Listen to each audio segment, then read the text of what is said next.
তিলের নাড়ু ছাড়া মা লক্ষ্মীর পুজো কিন্তু অসম্পূর্ণ। তাই আজকের রেসিপি তিলের নাড়ু। একটা নাড়ু আমি এখানে ভেঙে দেখাচ্ছি।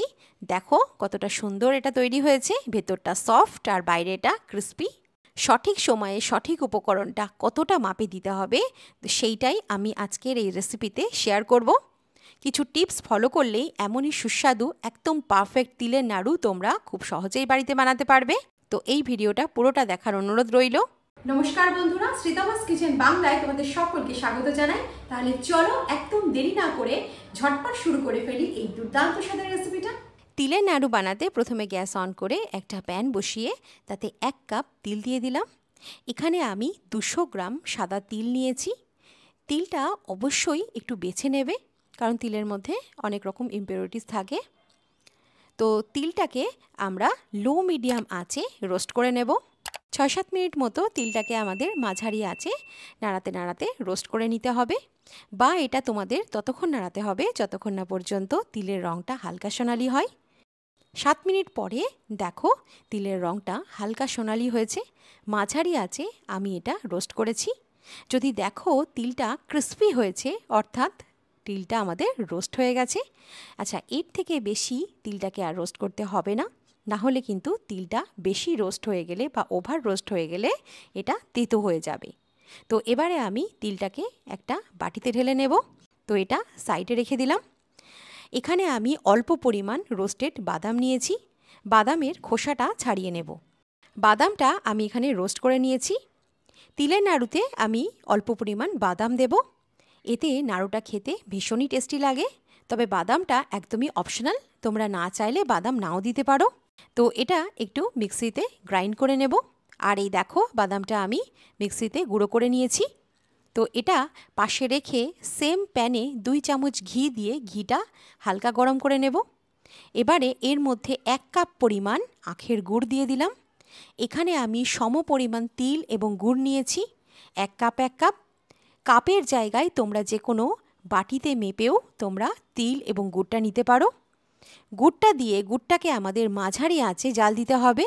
তোমরা যে কোনো ভালো কোয়ালিটি গুড় নিও, এতে করে নাড়ুটা খেতে ভীষণই সুস্বাদু হবে।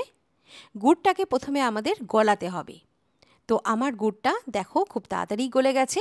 পাটালি গুড় নিলে প্রথমে হাত দিয়ে গুড়টাকে একটু ভেঙে নিও, তারপর কড়াইতে সামান্য জল দিয়ে গুড়টাকে জাল দিও। গুড়টা আমাদের ততক্ষণ জাল দিতে হবে যতক্ষণ না গুড়টা থেকে ফেনা দেখা দিচ্ছে। 3-4 মিনিট পর দেখো গুড়টা থেকে বাবলস দেখা দিচ্ছে এবং এতে ফেনা উৎপন্ন হয়েছে। বন্ধুরা, এই সময় গুড়ের টেম্পারেচারটা খুবই বেশি থাকে, তাই গুড়ের টেম্পারেচারটা অ্যাডজাস্ট করার জন্য এতে আমি 2 টেবিলস্পুন জল দিয়ে দিলাম। এবার এটা নাড়িয়ে নেব।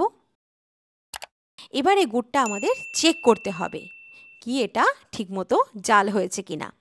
তো এখানে একটা ছোট জল সমেত বাটিতে সামান্য গুড় দিয়ে দিলাম।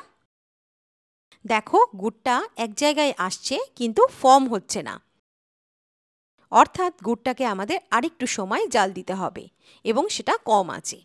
তো আর 2 মিনিট মতো গুড়টাকে জাল দেওয়ার পরে গুড়টাকে এবার চেক করে নেব। দেখো গুড়টা এক জায়গায় আসছে আর কত সুন্দর ফর্ম হচ্ছে, অর্থাৎ গুড়টা আমাদের একদম পারফেক্ট জাল হয়ে গেছে। তো এর থেকে বেশি গুড়টাকে আমাদের জাল দিতে হবে না, না হলে গুড়টা কিন্তু শক্ত হয়ে যাবে, আর শক্ত হয়ে গেলে নাড়ু বানানো কিন্তু ভালোভাবে যাবে না বন্ধুরা। তো এবারে এর মধ্যে রোস্ট করা তিলটাকে দিয়ে দিলাম।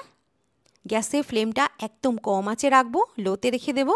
সাথে সাথে বাদাম গুঁড়োটাও দিয়ে দিলাম, আর এর সাথে অল্প এলাচ গুঁড়ো দিয়ে দিলাম। আচ্ছা, এলাচটা আমি এখানে বাড়িতে গুঁড়ো করে নিয়েছি। এবার একদম কম আঁচে সমস্ত উপকরণগুলো খুব ভালোভাবে মিশিয়ে নিতে হবে। আর এই প্রসেসটা বন্ধুরা খুবই তাড়াতাড়ি করতে হবে, কারণ এই মিক্সচারটা যদি শক্ত হয়ে যায় না, তাহলে নাড়ু বানাতে কিন্তু ভীষণই অসুবিধা হবে। তো সেই কারণে আমাদের এই প্রসেসটা খুবই তাড়াতাড়ি করতে হবে। ভীষণই তাড়াতাড়ি মিশ্রণটা মিক্স করে নেওয়ার পরেই গ্যাস বন্ধ করে দিলাম, আর এই মিশ্রণটা একটা প্লেটে ঢেলে নিলাম। আচ্ছা, এখানে একটা টিপস দিয়ে রাখি। গ্যাস বন্ধ করে তোমরা ডাইরেক্ট কড়াই থেকেও কিন্তু তিলের নাড়ুগুলো বানাতে পারো। আমি এখানে কড়াই থেকে জাস্ট প্লেটে মিশ্রণটা ঢেলে নিয়েছি। তো এবারে একটা জল সমেত ছোট বাটি নিয়েছি, যাতে করে আমরা সহজেই নাড়ুটা বানাতে পারি। তো বন্ধুরা, এরকম গরম মিক্সচার থেকেই কিন্তু আমাদের নাড়ুটা বানাতে হবে। তো সেই কারণে হাতে একটু তোমরা জল লাগিয়ে নেবে, যাতে করে হাতে ছ্যাঁকা না লাগে। তো অল্প অল্প করে মিশ্রণ নিয়ে এইভাবে এক হাতের সাহায্যে এরকম গোল গোল পাকিয়ে আমাদের নাড়ুটা বানিয়ে নিতে হবে। আচ্ছা, এখানে বলে রাখি, তিলের নাড়ুর সাইজ অবশ্যই তোমরা তোমাদের পছন্দ মতো বানিয়ে নিও। আমি এখানে নাড়ুটা মিডিয়াম সাইজের রেখেছি এবং আমার প্রথম নাড়ুটা কিন্তু তৈরি হয়ে গেছে। তোমরা দেখতে পাচ্ছ কত সুন্দরভাবে তিলের নাড়ুটা আমাদের তৈরি হয়ে গেছে। তো তিলের নাড়ুটা আমাদের কিন্তু খুব ফাস্ট বানাতে হবে, কারণ মিক্সচারটা আমাদের কিন্তু শক্ত হতে দিলে হবে না। আর এটা বেশিক্ষণ রেখে দিলে এই মিশ্রণটা কিন্তু শক্ত হয়ে যাবে, আর তখন নাড়ু বানাতে ভীষণই সমস্যা হবে। আচ্ছা, যদি শক্ত হয়ে যায় তখন তোমরা কি করবে? শক্ত হয়ে গেলে তোমরা জলের সাহায্যে তিলের নাড়ুটা বানিয়ে নেবে। তবে এটা আমাদের মনে রাখতে হবে যে মিশ্রণটা কিন্তু শক্ত হতে দেওয়া যাবে না। তো সেই কারণে পাশে পরিবারের কেউ বা বন্ধুবান্ধব কারোর সাহায্য নিয়ে তোমরা এই তিলের নাড়ুটা খুবই তাড়াতাড়ি এই প্রসেসটা করে নিও, যাতে করে মিশ্রণটা ঠান্ডা না হয়। তো এরকম গরম অবস্থাতেই তিলের নাড়ুটা আমি বানিয়ে নিয়েছি, আর তোমরা দেখতে পাচ্ছ কত সুন্দরভাবে তিলের নাড়ুগুলো তৈরি হয়ে গেছে। লাস্টের দিকে নাড়ুগুলো বানাতে তোমাদের একটু চাপ হয়ে যেতে পারে, কারণ এটা যেহেতু মিশ্রণটা শক্ত হয়ে যাবে। তো সেই কারণে জলের সাহায্যে এভাবে পাকিয়ে পাকিয়ে নাড়ুটা তোমরা বানিয়ে নিতে পারবে। আচ্ছা, এখানে একটা জিনিস বলে রাখি যে গুড়টা কিন্তু খুব বেশি জাল দেওয়া যাবে না। খুব বেশি জাল দিয়ে দিলে গুড়টা কিন্তু শক্ত হয়ে যেতে পারে, তখন কিন্তু মিশ্রণটা ঠিকমতোভাবে তৈরি হবে না। আর যদি গুড়টা কম জাল দাও তাহলে সেক্ষেত্রে গুড়টা কিন্তু ঠিকমতো জাল হবে না, আর সেই জন্য নাড়ু বানানোর জন্য মিশ্রণটা ঠিকমতো রেডি হবে না, আর নাড়ুটা কিন্তু সফট হয়ে যাবে। তো এই জিনিসটা মাথায় রেখো। গুড়টা চেক করার যে পদ্ধতিটা আমি বলে দিলাম সেটা কিন্তু অবশ্যই মাথায় রেখে তোমরা এই মিশ্রণটা তৈরি করে নিও। তো দেখতে পাচ্ছ বন্ধুরা, লক্ষ্মী পুজো স্পেশাল আমার এই তিলের নাড়ুগুলো কত সুন্দরভাবে তৈরি হয়ে গেছে। তো এই তিলের নাড়ুগুলো আমি এবার মা লক্ষ্মীর ভোগের জন্য রাখবো। তো তোমরা এই পদ্ধতিতে অবশ্যই নাড়ুগুলো বানিও। আমার এই রেসিপিটা যদি ভালো লাগে তাহলে ভিডিওটাতে একটা লাইক, আর শ্রীতমাস কিচেন বাংলায় চ্যানেলটাকে সাবস্ক্রাইব করতে একদম ভুলো না। পাশে থাকা বেল বাটনে ক্লিক করতে একদম ভুলো না। তাহলে চলো, দেখা হচ্ছে আরও একটা নতুন রেসিপির সাথে। সুস্থ থেকো, ভালো থেকো, জয় মা লক্ষ্মী।